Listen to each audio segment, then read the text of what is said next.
Mano vardas Tomas Lagnavičius ir šiandieną pradedam naują ciklą, tai yra kaip tapti postnatokratu. Kas tas yra tas postnatokratas? Pirminis terminas atsirado 80 metais, jisai vadinosi netokratija. Tai yra tie žmonės, kurie kūrė naują valdžią, kuri išplaukė iš interneto, iš informacijos valdymo ir viso kito. Šitą terminą sugalvojo Aleksandras Bartas apie 80 metus. Jisai yra filosofas, jisai yra švedas, jisai yra filosofas, sociologas, muzikos prodiuseris.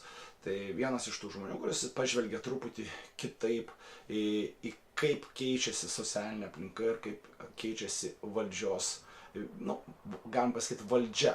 Žinoma, dabartiniam procese, kuriame mes gyvenam, tai mes gyvenam tokiam procese, kad viskas po truputį keičiasi.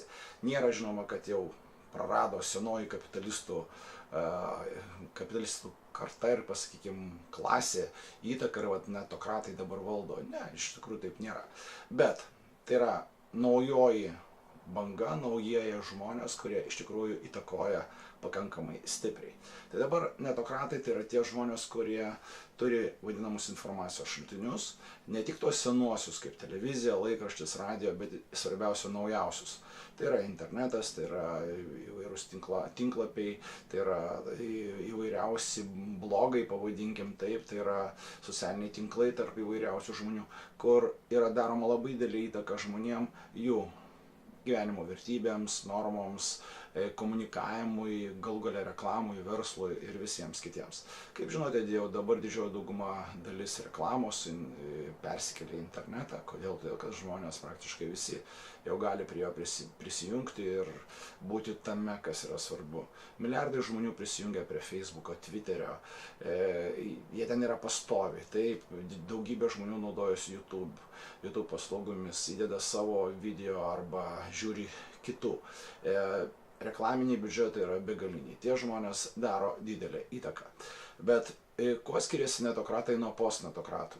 Netokratai formavosi 80 metais, bet visgi mes gyvenam 21 amžiui ir jau, 16 metai, tai kažkas taip per tą laiką pasikeitė.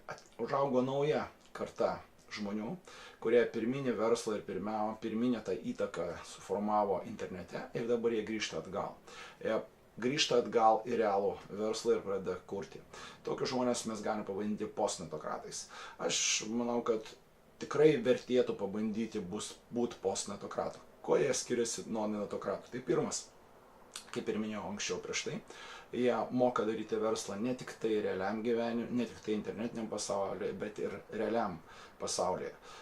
Kaip pavyzdys, pavyzdžiui, taip, tu užsiiminėji kažkokiais tinklais, taip internetu, o dabar tu pradedi galvoti apie kokią nors mašiną, kuri yra valdoma automatiniu režimu ir nereikia ten vairuotojo pagalbos. Kitaip sakant, iš kažkokių informacinių technologijų tu pereini į realų verslą, pavyzdžiui, mašinos, taip.